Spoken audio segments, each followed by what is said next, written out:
j'essaie de trouver l'adjectif qui va très bien. Vous disiez passer aux actes, les solutions applicables. Ah oui, vous parlez d'actions différées. On a, au sein du Parti québécois ou de la mouvance souverainiste qui est représentée ici, des actions différées. Bon, on fera ça si on fait l'indépendance. On fera ça si. Tandis que l'Action démocratique, lui, a dit, nous le ferons. Il y a un prérequis à ça. C'est qu'il faut gagner les élections. C'est un foutu compromis. Un compromis, c'est nécessaire. Et il va falloir me dire comment on va pouvoir gagner des élections au-delà de proposer des gestes concrets si nous conservons dans le programme du Parti québécois certains de ces éléments. Entre autres, tous les éléments du mauvais joueur de poker. Hein. J'ai 4 cartes pareilles. Veux-tu jouer avec moi? Hein? Ça n'a pas de bon sens. Moi, j'en reviens au programme du Parti québécois. Je ne veux pas dire que ce que Mme Legaré nous a donné comme explication n'a pas de bon sens, mais il y a un problème au niveau de la confiance accordée à l'électorat au programme. Parce que ce programme se trouve à révéler les cartes de nos leaders. Ça constitue un problème pour prendre le pouvoir, le prérequis nécessaire pour passer à l'action. Alors, qu'est-ce que vous pensez, vous, du programme comme frein pour gagner les prochaines élections? Merci.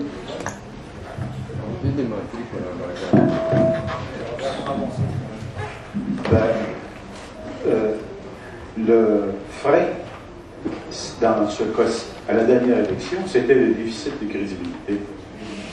C'était le principal frein avec lequel on a dû composer les péquistes. Les mesures, si elles sont définies correctement, elles vont être mobilisatrices. L'exemple des CPE est assez intéressant à cet égard-là, parce que la seule raison pour laquelle cette formule est aussi rigide, c'est que le Québec n'avait pas les moyens de se la payer. Il a essayé de la faire pareil et il s'est contenté d'une mesure rigide, d'un modèle unique qui marchait sur les heures de bureau. La DQ l'a compris tout de suite et a expliqué que ce qu'il fallait, c'est une formule qui est capable de composer avec les genres de vie et avec les réalités de l'organisation du travail. Ça, pour faire ça, ça prend de l'argent. La DQ ne s'est pas posé la question. Il a dit, c'est ça qu'on va faire. Bon. Alors, le problème des péquistes, c'est qu'ils ont voulu faire un programme en intériorisant et en intégrant toutes les contraintes budgétaires de la province. Alors, ne voulant pas forcer le jeu, ben, ils ont joué la partie. C'est clair.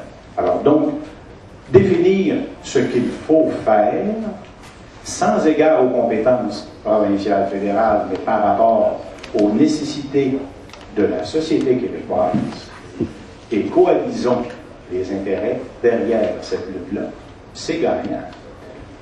Si ça ne l'est pas celui-ci, ça va l'être la prochaine, parce que c'est la condition de réussite de l'indépendance. Il faut que les intérêts convergent dans le progrès national. Merci Robert. Alors, je voudrais profiter pour souligner la présence ce soir à la Société Saint-Jean-Baptiste, une délégation de Québec avec mon ami et ex-candidat Antoine Dubé, qui avait demandé la parole, et donc je lui passe le micro. Oui, alors, moi j'ai entendu de très belles idées, je ne voudrais pas les reprendre, ça leur a pris 15 minutes pour les dire, alors si je reprends un autre 15 minutes pour les répéter, ce ne sera pas bon. Mais merci à tout le monde, parce que chacun, notamment l'introspection proposée par Mme Légaré, moi aussi j'ai éprouvé le même malaise, je commençais tout à m'en remettre après un mois. Je pense que le PQ, on a assez parlé, on n'entend pas parler du débat de la chefferie, rien de ça. Le PQ fera ça, les plombiers, comme vous les appelez, là, qui s'occupent de plomberie, s'occuperont de ça, je n'ai rien contre. Mais il y a des choses qu'on pourrait faire. M. Paquette a parlé de la proportionnelle. Moi, je pense que c'est une idée qui commence à prendre un peu d'envol. Ensuite, l'ADQ, puis repris par Daniel Toc, parle d'une constitution québécoise, pourquoi pas. Bon, il y a, dans le contexte des accommodements raisonnables, pourquoi pas. Mais il y a quelqu'un, je ne sais pas lequel, qui a parlé du rapatriement des impôts. Moi, je rappelle qu'au Bloc, j'avais réussi avec d'autres à faire passer ça à l'unanimité au Bloc québécois, mais quand on a ramené ça au PQ, c'était de la pensée magique, puis ça a été mis au rencard, mais repris par Mario Dumont. Et qu'est-ce qu'a fait, le premier geste qu'a fait le PQ, c'est de dire que ça n'avait pas de bon sens. Bon, très bien, mais si la DQ veut le faire, est-ce que ça ne serait pas une bonne idée de le laisser s'asseyer, de le laisser s'asseyer s'il veut d'aller renégocier avec Ottawa? Mais ma finale, pour ne pas être trop long, la question à tout le monde, parce que vous avez des nuances tout le monde, mais puis l'introspection de Mme Légaré, ça dit, ben chacun, on peut faire quelque chose. Moi, en venant de Québec avec Jean-Louis Bouc, je lui ai proposé à un moment donné, on peut sortir un nouveau mouvement, puis j'ai parlé un peu de mon mouvement, il était, on aurait eu chacun un mouvement. Je pense que ce n'est pas la solution non plus. Alors, la question que je pose sérieuse, là, sérieusement, ben, ça serait quel, parmi les mouvements que nous avons, là, il n'y a pas tous des partis politiques, là, dans le Conseil de la souveraineté, là, à titre d'exemple, il y en a-tu d'autres? Est-ce qu'on prend parmi les mouvements ceux qui nous pensent le meilleur, ou on en fait un autre? C'est quoi? Quel mouvement prendre? Ah, je ne parle pas de partis politiques, là. Je parle de mouvements qui feraient la promotion de la souveraineté, alors qu'il en existe beaucoup. MNQ, tout ce que vous voulez, il en existe énormément. Syndical, l'Action nationale et tout ça. Mais qu'est-ce qu'on fait là pour qu'on accorde un peu nos violons sans se déranger? Moi, j'aimerais peut-être commenter ça un peu. Je trouve qu'il y a déjà beaucoup de mouvements. On n'en fera pas la liste, là, mais on pourrait rapidement sortir une quinzaine de tailles différentes avec des orientations différentes, et c'est excellent qu'il y en ait. Sauf que ce qui m'inquiète davantage, c'est le phénomène qui fait que d'un côté, on va se retrouver peut-être orphelin d'un parti à la prochaine élection. Moi, je ne sais plus pour qui je vais pouvoir voter à l'élection québécoise. À l'élection fédérale, je sais que je peux voter pour le Bloc, mais à l'élection québécoise, j'aimerais ça pouvoir voter pour un grand parti qui a une chance de poser des gestes dont parle André et de nous amener par l'action vers la souveraineté. On a un conseil de la souveraineté qui a été mis sur pied, qui regroupe la plupart des mouvements, les partis politiques et indépendantistes également.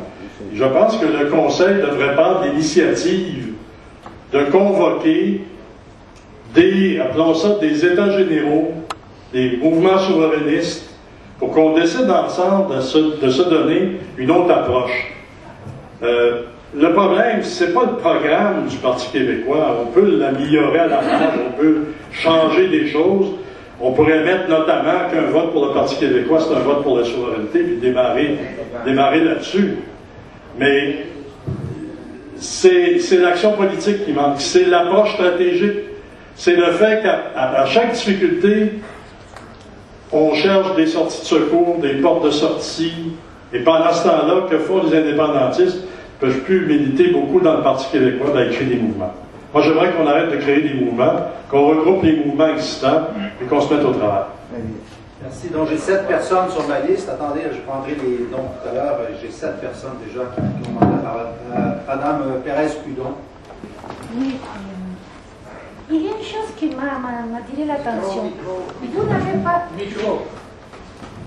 On ne veut rien faire. Pardon?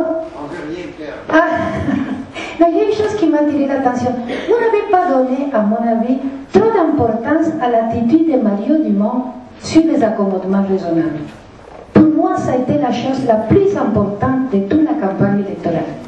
J'ai touché, je vous dis, les gens des souverainistes, des ethniques, ont touché dans ce moment-ci la dignité du peuple québécois en Mario Dumont. Parce qu'il n'a pas eu peur de parler. Pour moi, ça a été la chose la plus importante. Voilà, j'ai envoyé une lettre à la presse. Non, à la presse, le devoir ne l'a pas publié, qui s'appelait, j'ai demandé, où sont Boisclair et Duceppe? C'est quand l'affaire du qu'il parle. Ils n'ont rien dit. Et la majorité du peuple québécois était furieux. Et les deux leaders souverainistes, oh non, on ne peut pas sembler raciste. Regardez maintenant. Tout le monde respecte Mario Dumont à cause de ça, et surtout les ethniques. la chanson du policier, n'est-ce pas? Non. Je l'ai envoyé à mes amis latino-américains. Et les gens m'ont dit, finalement, les Québécois parlent comme il faut parler. Il faut féliciter les policiers. C'est ça la façon de parler. Les ethniques. Ok. Merci. Monsieur, alors, je veux savoir pourquoi vous n'avez pas passé ça. Oui, bonjour, Kamal El-Bada. Alors, je suis le candidat du Parti québécois de Jeanne-Mance Vigée, déchu, bien sûr. D'abord, je tiens à vous remercier, messieurs, mesdames les panélistes. Pour être court, j'ai adhéré à la cause de la souveraineté du Québec depuis 1995, depuis le premier référendum, et je n'avais pas le droit à ce moment-là de voter. J'étais immigrant reçu.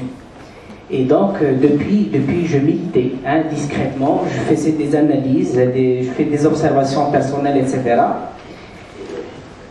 Mais après les élections et après avoir serré des mains et faire du porte-à-porte, alors il y a peut-être quelque chose, une piste à mon avis qui me semble beaucoup plus intéressante, à mon humble avis.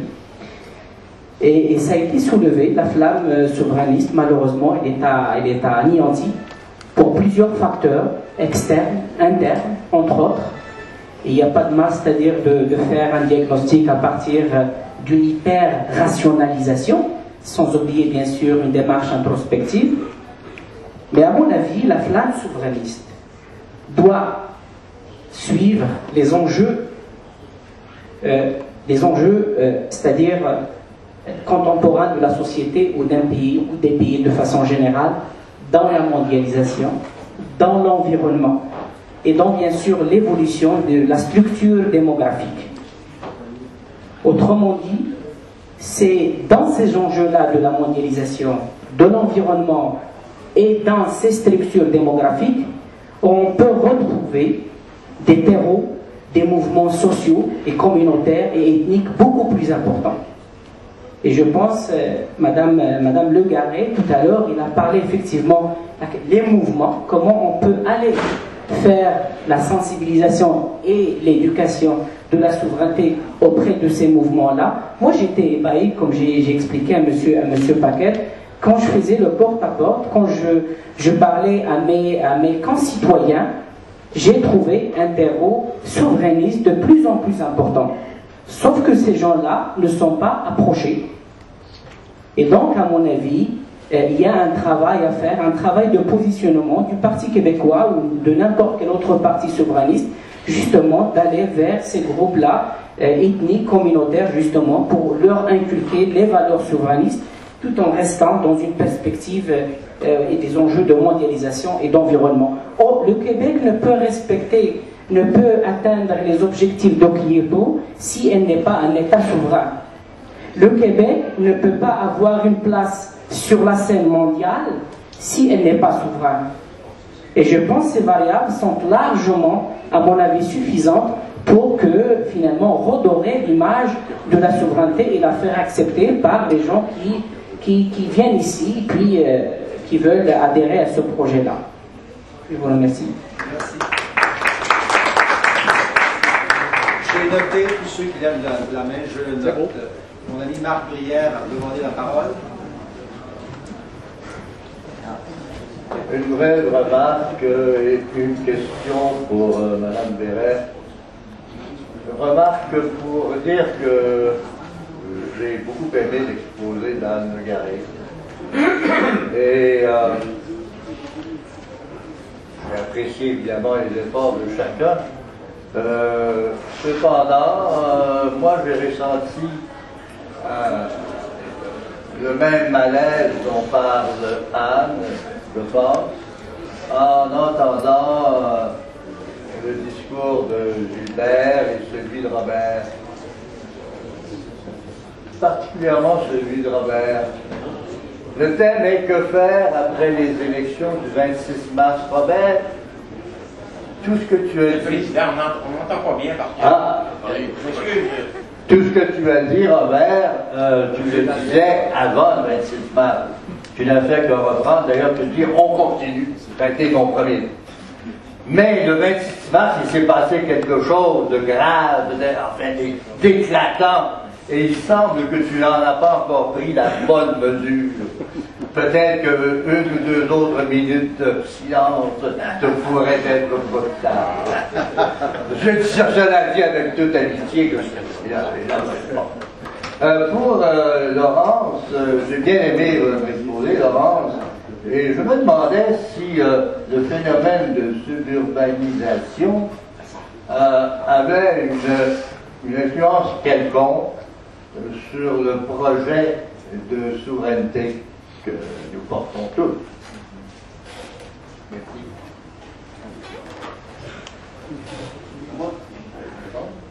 C'est une réponse, madame. Merci pour la question. Alors, c'est vrai, j'avais pas fait mon exposé.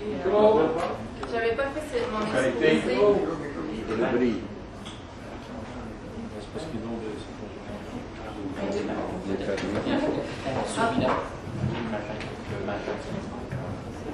Merci pour la question. C'est vrai que j'avais pas fait mon exposé dans ce sens-là pour faire le lien avec le mouvement.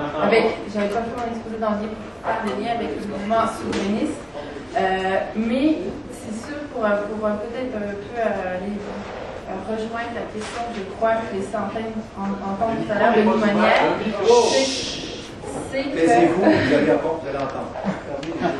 Si on regarde en 2003, puis même avant ça, on voit effectivement qu'autour de Montréal, le vote péquiste s'est concentré particulièrement dans les banlieues de Montréal. Et donc, on peut se demander pourquoi il y a eu un changement, pourquoi il y a eu un changement, et donc comment il faut l'interpréter. Et c'est vrai qu'en fait, en 2003, lorsqu'on regarde même toutes les grandes agglomérations canadiennes, le clivage droite-gauche est vraiment là. Alors que quand on regarde Québec et Montréal, surtout Montréal, on se dit que la variable linguistique est très, très importante. Puis au-delà de la variable linguistique, c'est le clivage souverainiste-fédéraliste. Et donc, évidemment, on se dit que ce qui est arrivé 4 ans plus tard, on sent penser que effectivement, on peut voir encore si on est vraiment devant un mouvement de fond, on va avoir quelques élections, mais c'est sûr que ce qu'on peut se dire, c'est que la thèse de la normalisation donc du clivage droite-gauche, c'est se demander si finalement, derrière le projet souverainiste, il y a toujours cette idée de projet de société, donc d'un projet peut-être plus progressiste. Et finalement, on peut se dire, est-ce qu'il n'y avait pas des gens, quand on vote pour la souveraineté, est-ce que c'est vraiment ça qu'on cherche? Puisque finalement, il semble qu'une partie des gens qui votaient dans la banlieue de Montréal, qui ont voté pour la VQ, qui ne se reconnaissent pas dans un projet progressiste. Donc, on revient effectivement à des débats sur est-ce que la souveraineté, c'est une coalition droite-gauche, finalement, ça va au-delà de ce clivage-là. Mais je crois que les élections du 26 mars nous ramènent à ce clivage. Il faut se poser la question. Donc, est-ce que, par exemple, le Parti québécois répond à ces électeurs qui sont en banlieue, qui semblent être plus de droite ou non? Donc, la question à se poser, à vous de répondre. Alors, monsieur est impatient depuis plusieurs minutes. Moi, je veux juste faire un petit rappel, là, que les libéraux ont gagné avec 60%. Avant les dernières élections, les libéraux ont gagné avec 60% de satisfaction.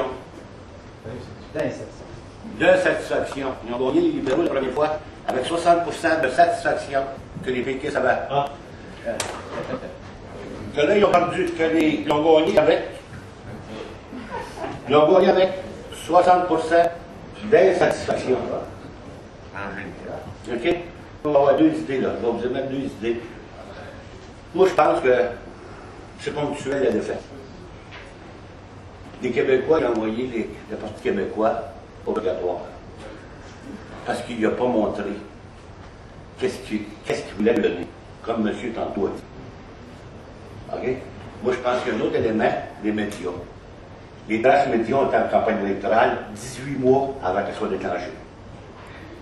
Puis les autres médias de Power et de EE ont pris la relève pour créer le crescendo qui nous a menés à la défaite.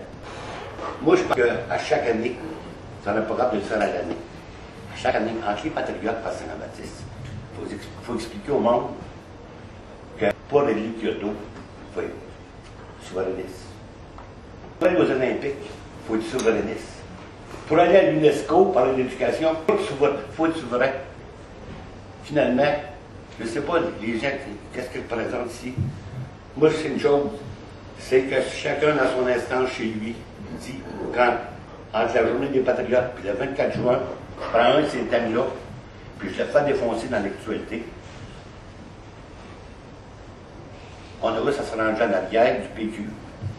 On peut le mettre dehors demain matin, il va être pas grave. Mais si vous ne le mettez pas dehors, restez avec. Puis poussez avec. Serrez les coudes, parce que la fenêtre est bien particulière. Minoritaire à Québec, minoritaire à Ottawa. La fenêtre est superbe. Merci. Merci. Alors, monsieur derrière, debout. Paul-André Desbiens, de la section de Doris-Lucier, sur la Rive-Sud. Je suis donc tanné de nous voir tourner en rond constamment, puis de se répéter, puis de chercher, puis... Moi, je pense qu'il y a une chose qu'on doit faire, parmi d'autres, mais principalement, c'est qu'on doit clarifier le discours, on doit avoir une approche claire, précise, au ras des pâquerettes avec le peuple, utiliser des expressions justes, je vais revenir là-dessus, ce que j'entends là-dessus, mais particulièrement, on a une chose à faire.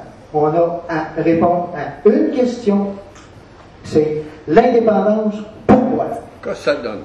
Tant et aussi longtemps qu'on ne répondra pas sur la place publique à cette question, nous nous trompons. Arrêtons les masturbations intellectuelles, là. Je m'excuse, là, mais j'en ai ras-le-bol. On a vu l'indépendance. Pourquoi? Ça vient d'où l'idée de vouloir avoir tous les pouvoirs? Puis quand je parle de clarté dans les propos, peut-on arrêter de parler de souveraineté et parlons d'indépendance?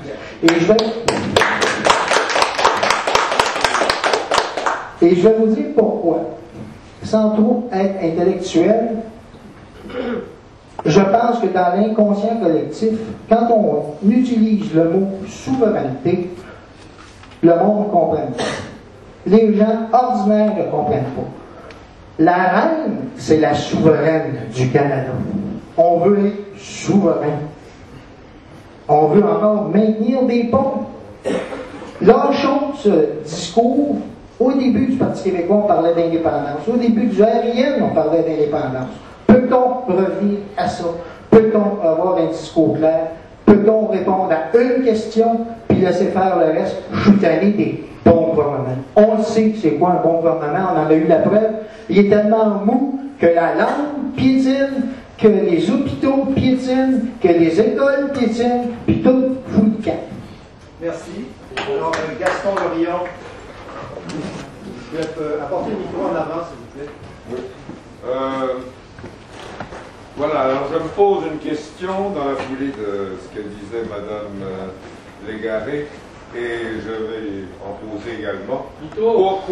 Pourquoi le Parti québécois, jusqu'ici, je pense que ça va dans le sens de certaines de nos interventions, pourquoi le Parti québécois n'a-t-il pas expliqué au peuple ce qu'est l'indépendance?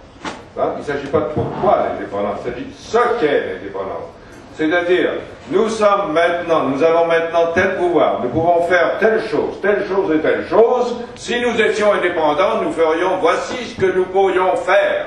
Et c'est ça qu'il faut dire au peuple, pour qu'il sache exactement, concrètement, ce que c'est que l'indépendance. Pas pourquoi, bon, ça c'est pour la dignité, mais ce que c'est concrètement, à l'interne comme à l'externe. C'est extrêmement important et il faut faire dès maintenant cet effort pédagogique. Madame Légaré nous disait que ça commençait maintenant. Eh bien, ça doit commencer maintenant et il faut revenir à l'action que nous avions au début du Parti québécois, c'est-à-dire le porte-à-porte, les assemblées de cuisine, etc., pour expliquer au monde ce qu'est l'indépendance, finalement. Merci. Merci Gaston. Monsieur, oui, non, pas vous. Ah, oui, c'est bon. Alors, Gilles Gamache, simple militant du Parti québécois. Je voudrais tout simplement revenir un peu sur certains énoncés, juste pour faire prendre conscience. On nous disait qu'un parti doit être porteur des besoins et des intérêts de la société. Je pense que ça, on a perdu ça de vue. C'est très, très important de revenir là-dessus. Qu'est-ce que ça donne ou qu'est-ce que c'est que l'indépendance? C'est le discours essentiel qu'on n'a pas entendu depuis très, très, très longtemps. Au niveau de l'unification des forces, je trouve que présentement, on n'est pas sérieux quand on envoie le Bloc québécois là-bas puis qu'on garde les péquistes ici. On n'unit pas nos forces. On n'a plus besoin du Bloc là-bas. C'est ici qu'on a besoin de réunir nos forces, puis pas derrière un sauveur, pour former une équipe compétente et motivée. Alors, disons que moi, je pense que Mario, s'il a réussi tant que ça, c'est parce qu'il a été très habile. D'abord, il nous a coupé et il nous a enlevé nos culottes en commençant, en faisant en sorte de parler de la famille. C'est très subtil, hein? Mais André ne peut pas parler beaucoup de la famille. Et ça devient une façon très habile de faire en sorte que la campagne porte sur les besoins de la famille. Et ça, qu'est-ce que vous voulez, les répliques ne sont pas venues. L'accommodement raisonnable, c'est la même chose. Alors, disons, moi, je me demande, est-ce qu'on fait bien de ne pas rapatrier toutes nos forces ensemble pour vraiment accéder à l'indépendance? Et ensuite, si on a besoin, au fédéral, on votera pour les Verts pour la prochaine élection. Alors, Robert Philpot, attendre depuis longtemps. Oui. Il va y avoir des élections référendaires demain en Écosse. Et je pense que ça vaut la peine de les suivre. Ils ont promis de tenir un référendum dans les 100 jours qui suivent, dirigé par Alex Salmon, qui était le chef il y a 10 ans, ou en 99. Donc c'est 300 ans, jour pour jour après la disparition du pays de l'Écosse. Ils disent en 100 jours. J'ai consulté quelques discours des candidats et je dirais c'est le genre de discours que j'aurais voulu prononcer pendant la dernière campagne électorale. Donc, je vous dis, on va suivre ça demain et même dans les sondages, ça peut changer, ça peut nous donner un bon coup. Donc, je pense qu'il faudrait faire venir ces discours-là et les digérer et les utiliser parce que ça va nous aider dans la campagne. Un seul point d'achoppement, c'est la proportionnelle. C'est sur la proportionnelle qu'ils vont avoir des problèmes parce qu'ils vont devoir négocier avec les Liberal Democrats et c'est là qu'ils vont devoir peut-être mettre de l'eau dans leur vin. Donc, pensons 2 fois avant d'accepter la proportionnelle, parce qu'on perd la capacité de faire des gestes solides. Aurait-on fait la loi 101 avec le proportionnel? Merci.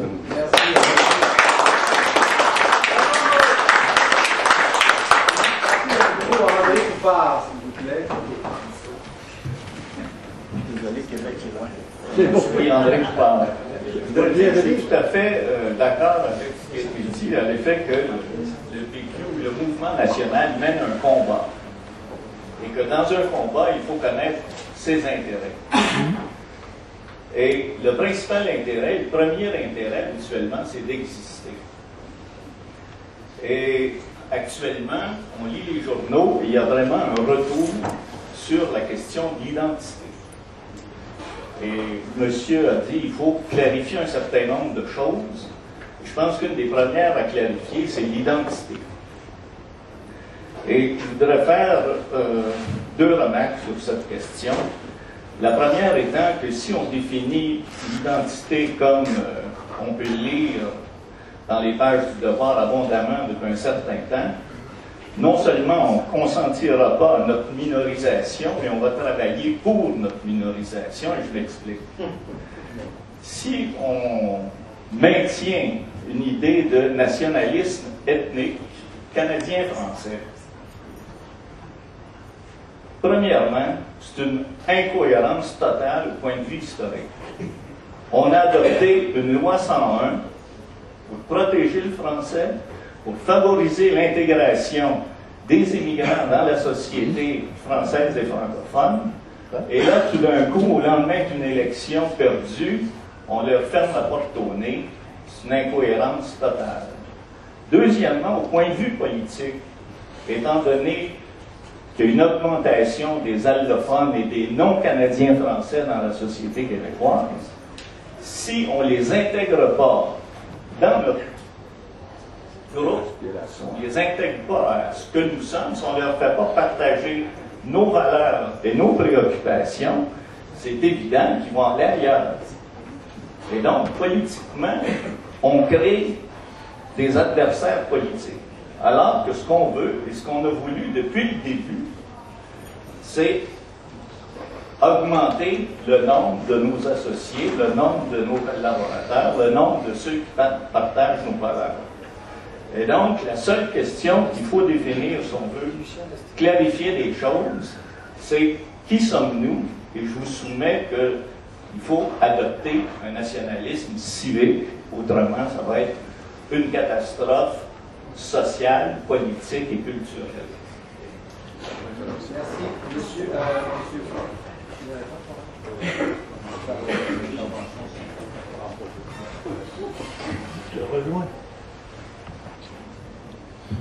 Oui, bonjour, mon nom est André Calais.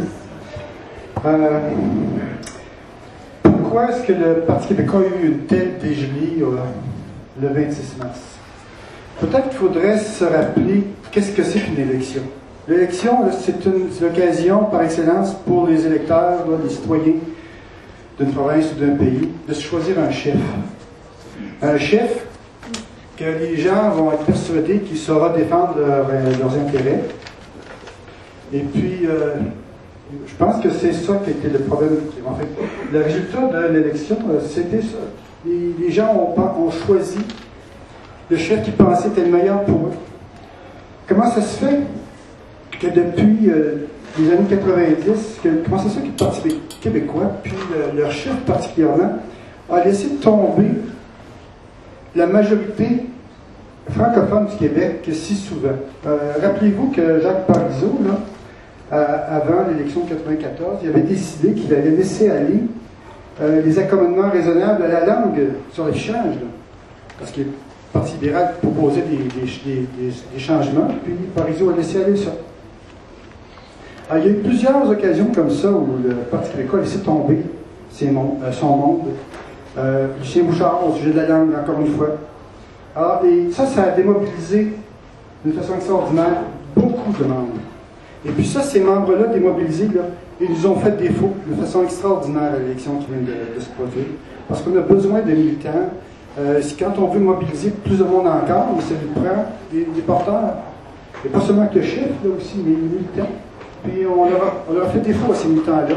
Puis la population, elle aussi, n'est pas persuadée que le chef du Parti québécois actuel aurait été celui qui aurait défendu tous ses intérêts. Pensez que dans la banlieue, on parle de banlieue, il y a un problème majeur ici, c'est que les garderies, les CPE, c'est bien pour une partie de la population, mais il y a une autre partie de la population pour qui ça ne répond pas à tous les problèmes. Ensuite, il y a un manque flagrant de place. Alors, on n'a pas entendu nos chefs se prononcer là-dessus d'une façon ferme. Et voilà notre problème. Alors, merci. Pouvez-vous passer le micro à monsieur qui vient de l'UQAM, si la mémoire est bonne? Oui.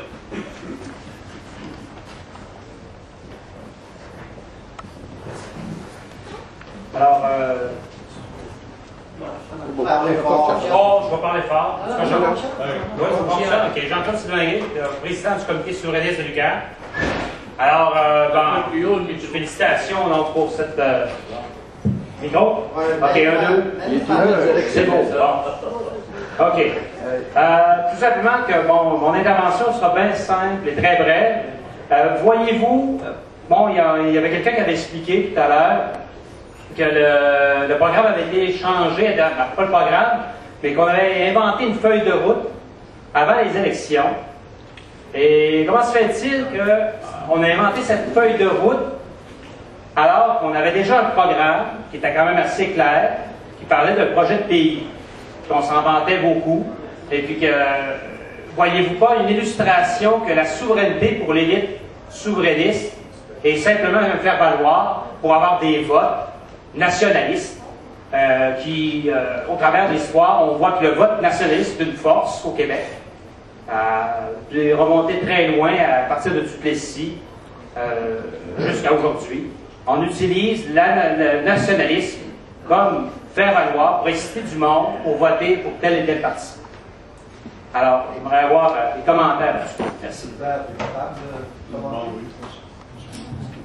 Sur le carriérisme des leaders. Bon, effectivement, c'était la grande déception de cette campagne électorale. Il faut savoir qu'un congrès du Parti québécois, c'est quelque chose. Moi, j'ai été conseiller au programme du parti pendant de nombreuses années. Et ça démarre dans les comtés. Ensuite, les gens se ramassent en congrès régionaux, en congrès national.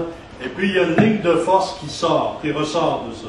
Et la ligne de force du programme actuel du Parti québécois, c'est l'indépendance. On veut des garanties. Dans le fond, pourquoi les gens ont-ils parlé du référendum le plus tôt possible? C'est qu'ils voulaient s'assurer que les futurs leaders du Parti québécois allaient se mettre en action. C'est pour ça. Et puis, ils se sont donné un programme de pays justement pour illustrer ce qu'on pourrait faire avec la souveraineté. C'est ce que disait Gaston tout à l'heure. Et puis, on arrive, il y a un comité qui est mis sur pied. Bon, qu'un parti prenne son programme et fasse ressortir des éléments clés pour une plateforme électorale, c'est normal. On ne peut pas tout véhiculer dans une campagne électorale. Et il y avait un comité qui était mis sur pied justement pour faire ça.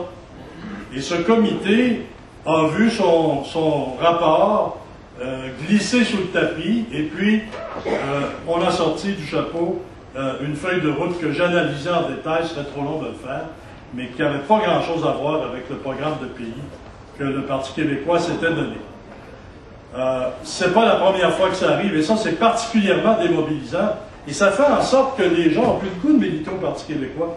Parce qu'ils se disent, on a vécu tout ça, on a réussi à convaincre nos leaders qu'il fallait se mettre en action vers la souveraineté, ils véhiculaient un programme de pays, on arrive à l'élection, et en élection, le Parti québécois, en faisant ça, s'est placé en position de faiblesse.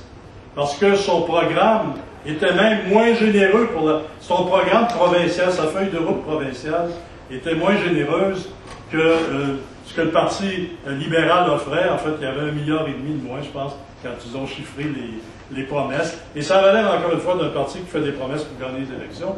Alors que notre parti est censé mener vers l'indépendance nationale. Il faut qu'il fonctionne différemment des autres partis. Je pense que c'est ça l'enjeu. L'enjeu, c'est pas tellement de changer de programme, c'est de changer la démarche et l'action politique de ce parti. Merci. Alors, monsieur, derrière...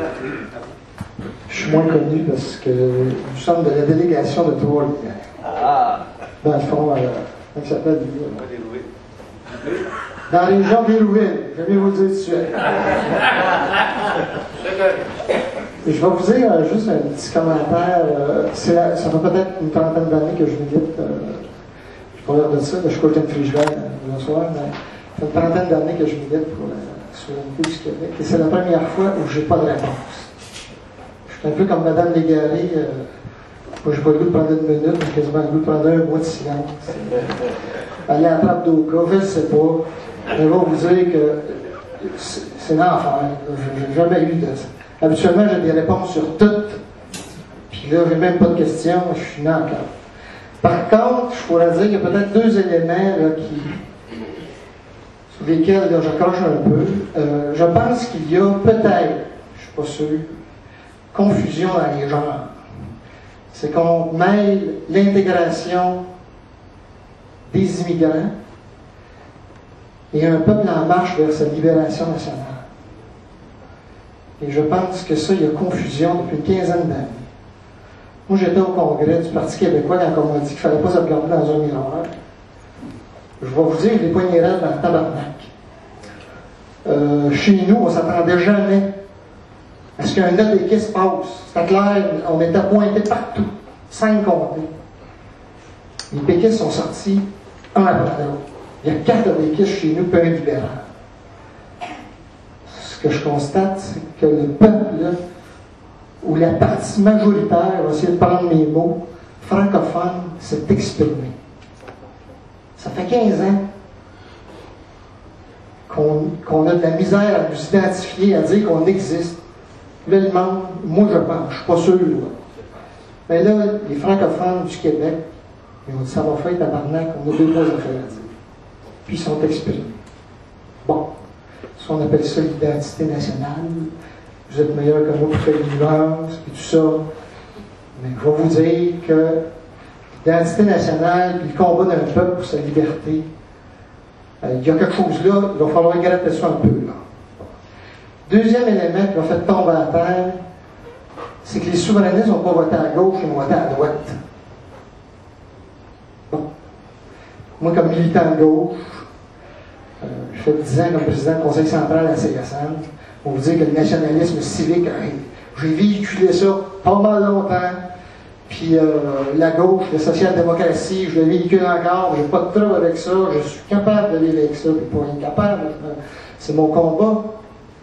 Mais tabarnak, ils ont voté à droite. Ils n'ont pas voté à gauche.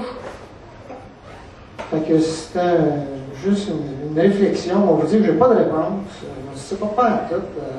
Je dis souvent on est dans l'arbre, mais là on est pas mal. Puis juste pour conclure, aux prochaines élections, peut-être que Pierre pourra me donner quelques réponses, Pierre Serré. Les élections, c'est un petit peu mathématique. Hein? Les libéraux sont allés au plus bas de ce qu'ils pouvaient aller, c'est-à-dire 48 comtés. Plus bas, c'est peut-être 43, mettons. 45, 43. Ça, c'est le plus bas. Il en reste 80.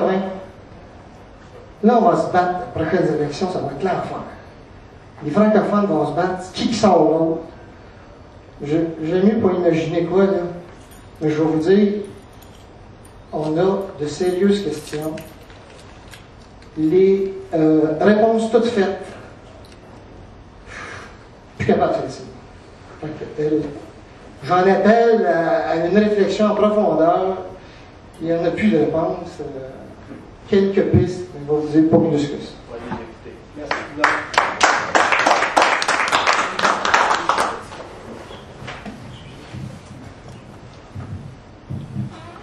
Laurent Desbois, on a comparé Mario Dupont à M. Duplessis souvent durant l'élection et après. J'ai eu un éclat à quelques jours avant le vote. C'est pas M. Duplessis, j'ai trop de respect pour cet homme-là qui a poussé notre nationaliste de sa façon à cette époque avec ce qu'il y avait. C'est un Réal Cahouette. Oui. La seule différence, c'est que Réal Cahouette a rempli un vide qui était là. Nous avons créé le vide pour Mario Dumont. Je pense que c'est ça ce qu'on est en train de dire. M. Laplante a parlé de dignité. Oui, il va falloir créer, si on veut faire la souveraineté, l'indépendance, sortez tous les synonymes que vous voulez. Si on veut notre pays, c'est une question de dignité, de fierté et de bonheur. C'est aussi simple que ça. Et c'est d'être normal avec ces trois qualificatifs-là. Maintenant, il y a de quoi qu'il ne faut pas oublier. On a parlé des journalistes un peu, je me rapporte un peu ce que vous avez dit. Et M. Laplante, vous avez fait une bonne présentation, comme vous le faites souvent, mais vous avez pêché par où vous avez, en tout cas, selon l'expression, ce n'est pas un combat. Chuck Guité, lors de la commission Gomery, nous l'a clairement dit. S'il y a de quoi dans ces présentations-là qui m'ont touché, Chuck Guité a dit, j'avais le mandat clair, c'était la guerre. C'est la guerre financière, c'est la guerre des journaux et des télévisions, des communications. Quelqu'un a parlé là, je pense que c'est vous, M. Laplante. Donc, il faut arrêter d'agir comme si c'était une petite discussion de cuisine, comme on avait dans les années 70. C'est la guerre. N'ayons pas peur des mots. Et aussi, l'histoire du Canada, il faut en parler. Il ne faut pas parler parce qu'on fait partie du Canada. En tant qu'ex-francophone hors Québec, fier québécois depuis 30 ans, et canadien, sur papier seulement, et j'espère pour pas tellement longtemps, il ne faut pas avoir peur des mots. Il ne faut pas avoir peur de parler du Canada. En quelques années d'histoire, pour ceux qui me connaissent, je me plais de dire que le Canada a eu, je crois, c'est 7 ou 8 génocides. Cherchez dans le dictionnaire, cherchez aux Nations Unies ce qu'on donne comme définition de génocide. parlons des Acadiens, de nos frères métis dans l'Ouest. Et le pire génocide qui se poursuit présentement, c'est le génocide culturel, et ça s'appelle paisiblement dans la guerre, ça s'appelle l'assimilation. Et on va y goûter ici si on ne se réveille pas. Je m'excuse. Bonjour.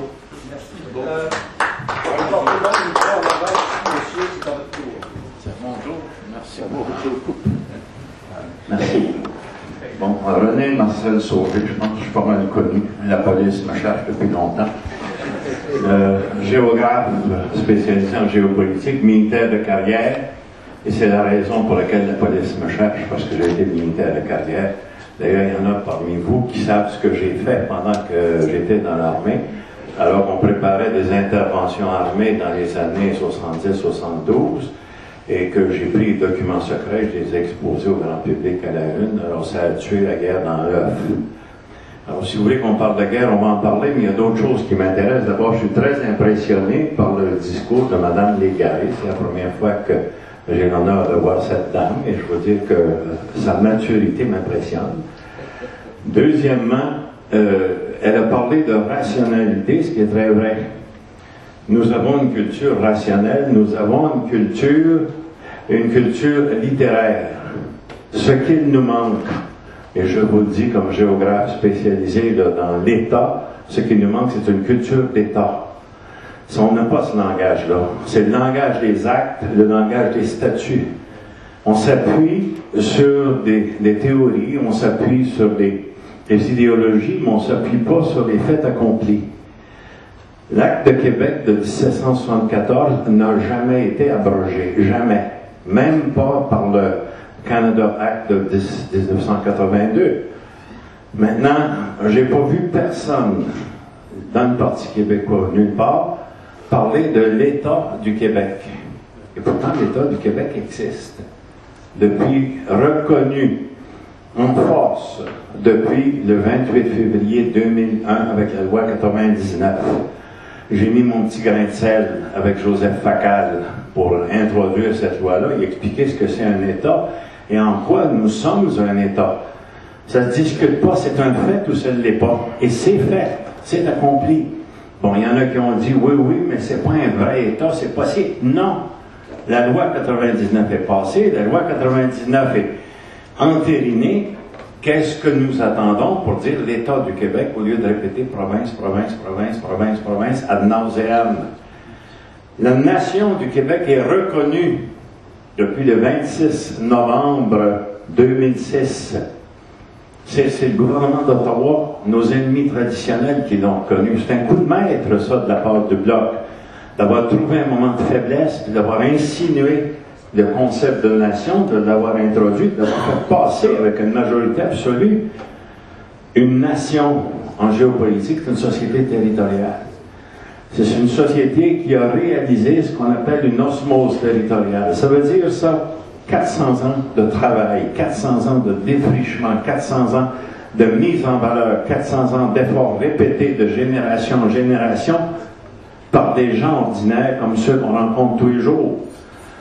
Les Anglais l'ont reconnu en 1774. Ils l'ont reconnu parce que déjà, les colons avaient 150 ans de travail. Et ce 150 ans de travail était énorme pour la logistique anglaise. Ça représentait beaucoup, c'est quand même significatif que l'armée anglaise, qui supposément avait gagné la bataille des plaines d'Abraham, se présente et commence à payer en monnaie d'or pour des biens et des services. Ça signifie que nous étions en position de force. Mais notre manière de rationaliser, notre manière de penser en littérature, fait qu'on a la manie de tourner en rond, de dire, mais ça pourrait être ci, ça pourrait être ça, de se noyer dans le virtuel et d'oublier l'actuel. Et l'actuel, c'est que l'Acte de Québec existe réellement. Le Canada Act de 1982 n'a pas changé grand-chose à l'Acte de Québec. D'ailleurs, M. Trudeau était furieux. Bon, la loi 99 est faite. Nous sommes un État. Alors, il faut partir de là. Nous sommes une nation. Donc, une nation qui possède son propre État est un État-nation. C'est de là qu'il faut partir, d'un fait accompli, réalisé, approuvé, reconnu. Mais qu'est-ce qu'on a encore à tourner en rond, à vouloir se construire des si, des mais, ben il pourrait y avoir ci, ben il pourrait y avoir ça. On part de ce qui est fait. Ça, c'est la première leçon qu'on apprend en géopolitique. D'accord, monsieur. OK? On va être obligé. J'ai assez dit. Oui. La liste est encore très longue. Il y a encore une liste longue? Oui, monsieur. Et qui le prochain? Alors, c'est monsieur. Monsieur le juge. Non, tu vas voir. C'est monsieur Gomez. Bonsoir, Daniel Gomez. Bon, je me rends compte ce soir avec les interventions que le débat est très profond et qu'on a encore pas le temps à cogiter. Sauf qu'il ne faudrait peut-être pas prendre trop de temps parce que j'ai l'impression que d'ici un an ou deux, on va encore avoir d'autres élections, il va pas se dépêcher. Il y a juste un point sur lequel je voudrais revenir, c'est Gilbert qui a mentionné, puis Robert a donné une autre version, c'est cette idée de mêler la souveraineté au projet de société. Et tu précises un projet de société progressiste. Et madame, là, moi je pense qu'il faut, comme dit Bernard, différencier les deux. On propose la souveraineté, on propose un cadre global, général, le plus neutre idéologiquement possible, parce qu'après il y en aura des projets de société. Il y aura le projet de société de Québec solidaire, de l'Action démocratique, du PQ, mais on ne peut pas, je crois, mêler, c'était trop de combats à la fois la société progressiste et à la fois la souveraineté. Il me semble que c'est beaucoup de combats. Il y a trop de choses comme ça. C'est là-dessus que moi, je ne sais pas ce que tu en penses, tout ça, mais c'est le point qui, moi, me chicote un peu depuis très longtemps d'ailleurs. Ben oui, ben ça c'est une question extrêmement importante. Moi, je ne pense pas que y a un mouvement démontré vers la droite. On est en train d'analyser ça, puis le temps va le montrer. Mais je ne crois pas que les électeurs qui ont quitté le Parti québécois l'ont quitté parce qu'il serait trop à gauche. Je pense qu'ils l'ont quitté parce qu'il n'est pas assez souverainiste, pour certains d'entre eux. Et Mario Dumont s'est présenté comme pas si à droite que ça. Je pense qu'il a mis de côté la plupart des thèmes qui lui avaient valu un recul à l'élection précédente. Il nous a parlé de toutes sortes de choses. Il a parlé de la famille. Il y avait quelques propositions nationalistes. Il n'y avait rien de vraiment choquant de ce côté-là. Et moi, je pense que je peux me tromper, mais l'analyse que je fais, c'est que ça fait trop longtemps que le Parti québécois démontre son impuissance par rapport à son option. Je pense que c'est ça. Et à un moment donné, quand les gens commencent à dire « ce sont des vieux partis », c'est Mario Dumont qui avait l'air de représenter le changement. C'est des vieux partis, c'est toujours le même genre de chicane, c'est toujours le même genre de débat qui ne mène à rien finalement et qui ne nous aide pas à résoudre nos vrais problèmes. Et la dissociation de la souveraineté, pas ça un projet de société, là, mais d'un certain nombre d'orientations pour la solution de nos problèmes concrets, c'est exactement le jeu que jouent nos adversaires. Ils veulent démontrer que la souveraineté, c'est autre chose. Ça n'a rien à voir avec le développement durable, ça n'a rien à voir avec la lutte à la pauvreté, ça n'a rien à voir avec la lutte pour l'emploi, ça n'a rien à voir avec le combat pour un Québec français. On a tellement ingurgité ce message, répété ad nauseam, qu'on a fini par se dire, ne parlons que de la souveraineté. Si on ne parle que de la souveraineté, on va rejoindre un certain nombre de personnes, mais on ne va pas réussir à mobiliser les mouvements sociaux dont Anne a parlé, qui ont chacun leur morceau de projet de société. Moi, je pense que le programme du Parti québécois, il n'est pas très à gauche, il est au centre de gravité de la population, et il nous aide à arrêter de dissocier la souveraineté, l'indépendance de nos projets de société. L'indépendance est nécessaire pour résoudre nos projets de société. Je pense qu'il faut lier les deux. Merci Gilbert. Alors, député Rochelot.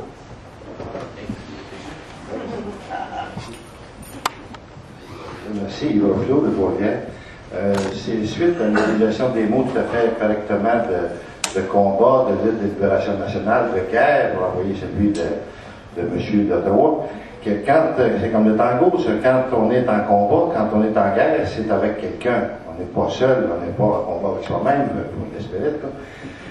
Donc, il y a un adversaire dont on ne parle pas systématiquement. Et il y a même quelqu'un qui m'a dit qu'elle a eu un choix stratégique de fait à cet égard, à un moment donné au sein du Parti québécois. Moi, en tout cas, ça m'interpelle et ça a des conséquences. C'est qu'en aucune façon, on parle du prix à payer de la non-souveraineté, de la dépendance, de la soumission, de la tutelle fédérale. En aucune façon.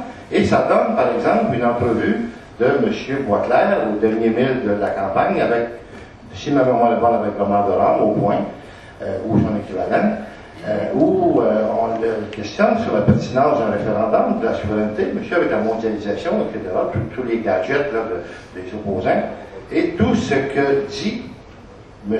Boisclair, au lieu de dire, M. Durand, vous n'êtes pas au courant de tel dossier fédéral, de telle décision, de tel événement, non, c'est de dire, non, on va faire la souveraineté pour mieux décentraliser les pouvoirs au sein d'un Québec souverain. Ce qui est de la peuplerie, ce qui n'a rien à voir au départ, ce qui n'est en rien motivant de toute façon. Moi, je milite là-dedans depuis 40 ans, c'est certainement pas pour la décentralisation au Québec. On en fera ou on n'en fera pas de la décentralisation, ça on tiendra des colloques avec les MRC.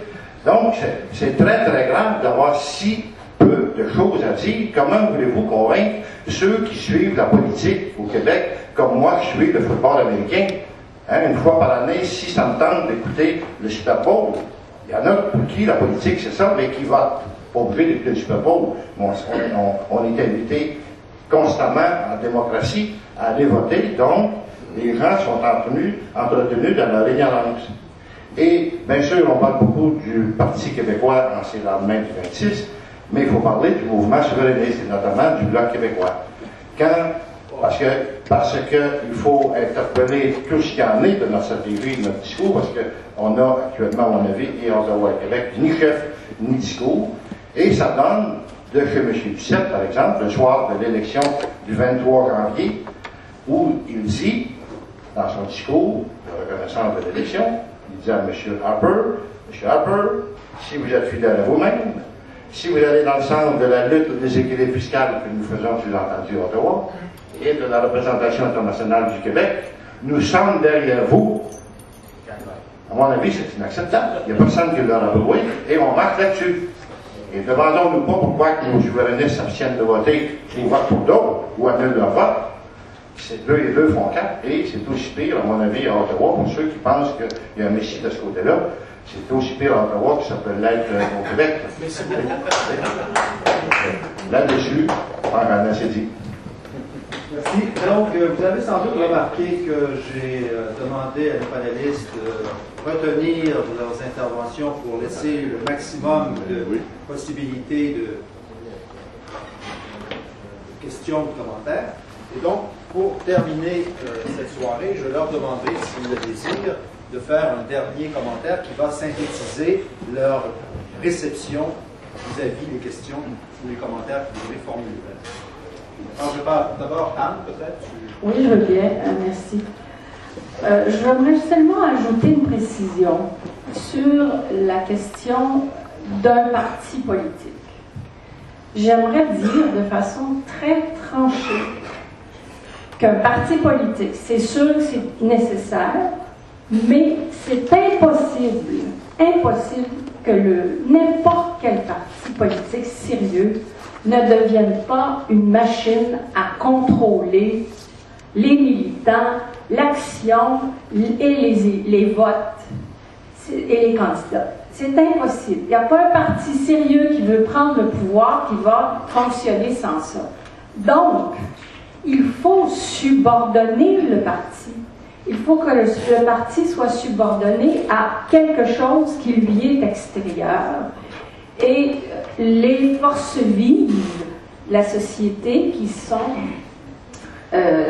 diffuses dans différents lieux, dans différents mouvements, sont le lieu, il me semble, où devrait s'élaborer une vision plus riche, qui déborde une élection, une vision qui déborde un référendum pour embrasser des enjeux de société et non pas seulement s'aligner sur le programme d'un parti. Et c'est inévitable, et je pense que Denis Monnier en sait quelque chose, toi qui es spécialiste de l'analyse des partis, avec les technologies d'aujourd'hui,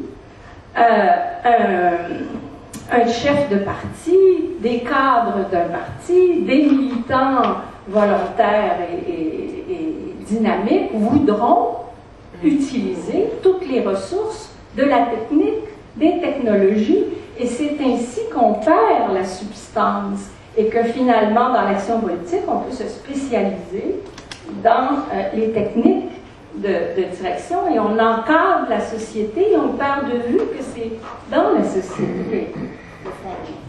Je vais juste ajouter un élément d'information à ce que Anne vient de dire. J'ai rencontré les organisateurs de l'actuelle direction, de l'actuel chef du Parti québécois, et on m'a expliqué qu'on n'a plus besoin de parti politique aujourd'hui. On peut faire des élections avec 200 experts. Les militants, c'est un emmerdement. Et donc, ça ne sert au mieux qu'en période électorale pour gérer les boîtes de scrutin.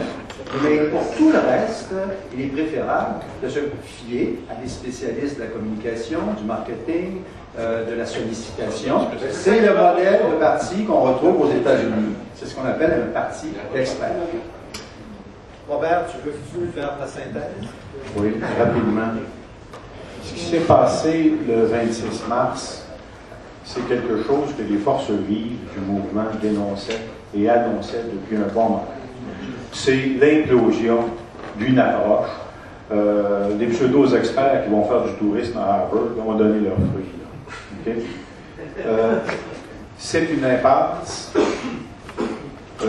dans laquelle le PQ est piégé et il ne faudrait pas que ce parti y enferme la nation. Donc c'est vrai qu'on l'avait vu venir. Et en ce sens-là, je suis le premier à me ranger derrière le mot de Voltaire. Certes, ces choses ont déjà été dites, mais je les répéterai jusqu'à ce qu'elles soient comprises. Le problème avec un certain establishment péquiste, c'est qu'on n'a pas trouvé la potion magique pour faire pousser la volonté. Nous avons à la tête du mouvement, depuis trop longtemps, la domination d'une faction velléitaire qui, à tout moment, est prête à bazarder des décennies de lutte pour reporter le moment où il faudra, cette fois-là, se battre pour demain. Sur l'identitaire, encore une fois, il ne faudrait pas tomber dans ce bon vieux travers de retourner contre soi-même une agressivité que nous ne sommes pas capables d'assumer dans le champ réel de l'histoire. Nous avons réglé cette question. Notre problème politique, c'est que nous ne sommes plus capables d'assumer les gestes que nous avons posés. Les pièces sont en place. Nous avons une loi 101. Le problème, c'est qu'elle a été émasculée. Elle n'est plus que l'ombre de ce qu'elle était. Nous pensons que la loi 101 existe. Pourtant, les transferts à l'anglais sont encore majoritaires. L'assimilation progresse. La francisation est en panne. Il n'y a pas un département d'université qui ne répond pas bilingue. Le bilinguisme institutionnel est répandu partout. Dans les faits, le Parti québécois a refusé d'assumer la continuité historique de sa mission nationale. La bataille sur le cégep français a été l'occasion du grand bazardage. Ce qu'il y avait de terrible dans les lendemains de la tragédie de Dawson, c'était de se rendre compte que la très grande majorité de ces jeunes-là étaient des enfants de la loi 101 qui s'exprimaient très bien en français que ce qu'ils faisaient dans un cégep anglais. Ben, ils faisaient ce que le Canada leur dit de faire quand la loi 101 n'est plus qu'une coquille vide. Ils s'alignaient sur la majorité. Même chose pour le CHU. 3 milliards pour faire semblant qu'il n'y a pas de problème entre les communautés à Montréal. Money is no object, comme ils disent. Hein? 3 milliards. 50% de l'enveloppe pour même pas 12% de la population et la reconnaissance explicite que l'intégration des immigrants au centre-ville, ça va être une âpre lutte et que c'est McGill qui va dominer. Donc, moi, je ne crois pas que la question identitaire soit si explosive quant au contenu de convivialité. La question identitaire, c'est la question de la langue mal assumée, c'est la question de la loi 101 privée de sa portée culturelle. Si nous ramenons les choses sur l'essentiel, les questions d'intégration des immigrants vont reprendre leur place, c'est-à-dire une place importante, mais pas fondamentale. Merci.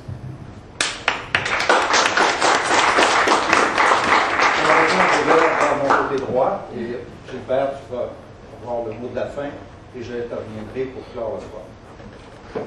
Alors, pour répéter ce qu'un d'entre vous a dit, on a dit les indépendantistes ont voté à droite à la dernière élection. Je suis tout à fait d'accord là-dessus.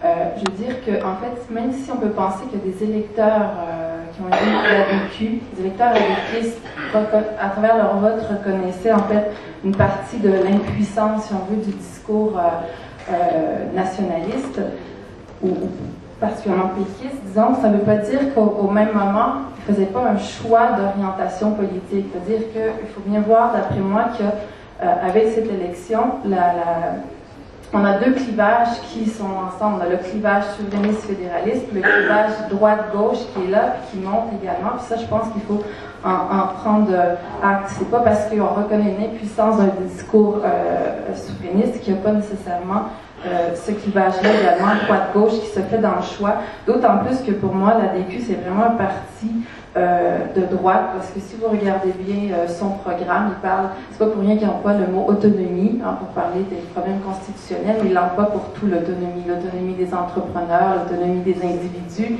Donc c'est vraiment une logique qui passe par la valorisation de l'individu, la liberté de l'individu, qui croit très peu aux instruments de l'État. Donc la question en fait à se poser, puis d'autant plus en fait, pour terminer sur ce que je disais, ça se localise d'autant plus en banlieue qu'on vit peut-être davantage la volonté de cette autonomie, si on veut, individuelle, pour toutes sortes de raisons que je n'ai pas abordées. Donc en fait, il faut se demander peut-être que le problème est moins dans nos quartiers centraux avec la question de l'intégration des immigrants qu'à la porte de nos villes, où justement les électeurs qui normalement étaient des électeurs souverainistes sont en train de changer de camp pour une orientation politique un peu mal définie, mais qui reste quand même de droite.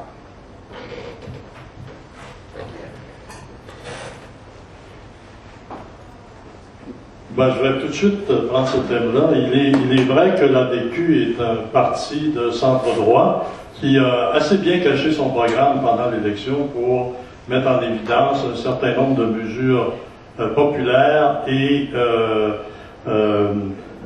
occuper le champ nationaliste que le Parti québécois avait mis de côté.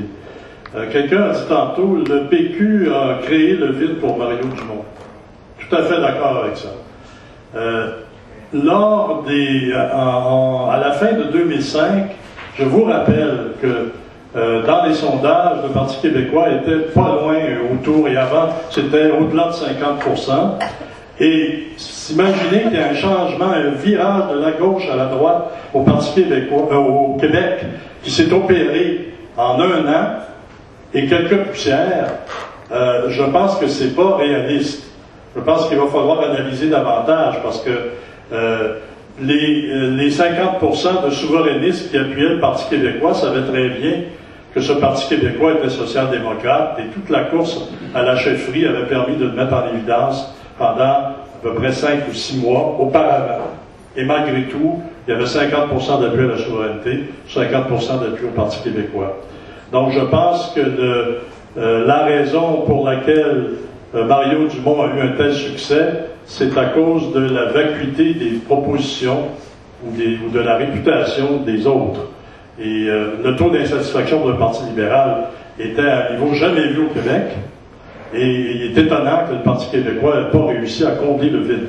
Au contraire, il a créé le vide pour Mario Dumont.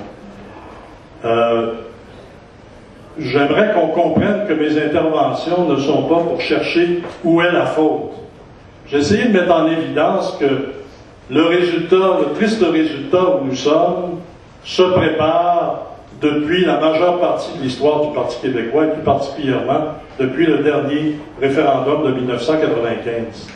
Alors, il ne s'agit pas de voir qui a la faute. Ce sont des mythes, des orientations perdantes que le parti répète fois après fois et dont il n'arrive pas à sortir. Et c'est seulement à la condition qu'il en sorte qu'on retrouvera un véhicule. Parce que c'est vrai, un parti, c'est un véhicule. Je suis en désaccord avec le fait qu'un parti ne soit qu'une machine. D'ailleurs, Anne a dit, un parti devient automatiquement une machine, bien sûr, mais il n'est pas obligé d'être seulement une machine. Et le Parti québécois, et Denis disait tantôt ce qu'on lui disait dans les cercles du pouvoir au Parti québécois, mais c'est vraiment la conception, c'est non seulement on est devenu une machine, mais on n'a plus besoin parce que maintenant on met une couple de publicitaires au travail, puis il y a le web, et puis il y a les moyens de communication, et puis sauf qu'il va avoir besoin des militants pour aller chercher de l'argent, par exemple. Et c'est là que le problème va commencer si le Parti québécois ne change pas d'orientation. L'idée que la société, l'innovation sociale dans la société se développe à travers des mouvements, j'en suis. Mais il fut un temps où le Parti québécois était pacifiquement, honnêtement envahi par ces mouvements qui venaient chacun apporter leur brique au programme du Parti québécois. Ben, ceci est terminé depuis longtemps. Et les militants sont laissés à eux-mêmes. Il y a quelques participants des mouvements sociaux qui viennent encore de temps à autre au congrès du Parti québécois pour ensuite s'apercevoir que le programme du parti a été glissé sous le tapis et qu'on l'a remplacé par autre chose.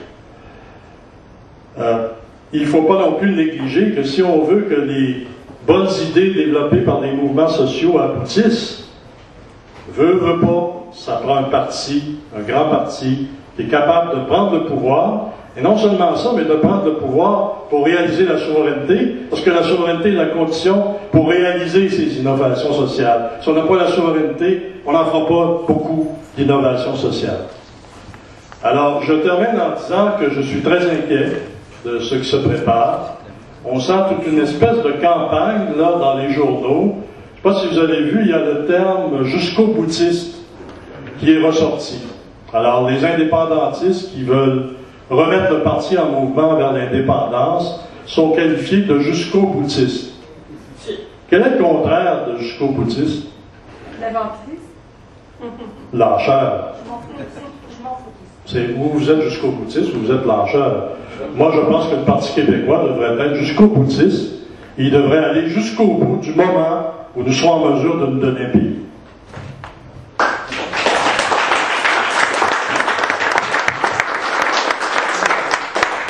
Je pense que le nombre et la qualité des interventions que nous avons entendues ce soir montrent une chose, c'est que dans une situation de crise, on peut relever ses manches et réamorcer la mobilisation pour le combat qui nous tient à cœur. Donc, je pense que ce soir, ce n'est qu'une première étape. Il y aura d'autres rendez-vous de réflexion comme celui que nous avons vécu depuis 3 heures. C'est quand même pas banal de tenir une réunion de ce type et de la prolonger aussi tardivement. Les discussions que nous avons eues fertilisent l'esprit et vous savez qu'il y a aussi d'autres instruments de communication. Je ne suis pas intervenu dans le débat ce soir parce que j'ai publié beaucoup de mes réflexions sur le site internet de l'Action nationale où je tiens un carnet. Donc, vous pourrez trouver sur le site de l'Action nationale des interventions qui poursuivent cette réflexion. Je vous invite aussi à, si vous ne l'êtes pas déjà, à vous abonner à la revue de l'Action nationale, qui est une revue de réflexion sur les grandes orientations du mouvement souverainiste. Et donc, nous avons produit depuis 90 ans des outils d'analyse, et je pense que les militants doivent se les approprier pour les répercuter dans leur milieu et aussi, en retour, nous alimenter de vos réflexions parce que la revue que dirige Robert est très ouverte à l'expression des points de vue diversifiés dans le cadre du mouvement souverainiste. Donc, je remercie les panélistes et je vous remercie, vous aussi, que vous êtes déplacés si nombreux pour aborder cette question difficile.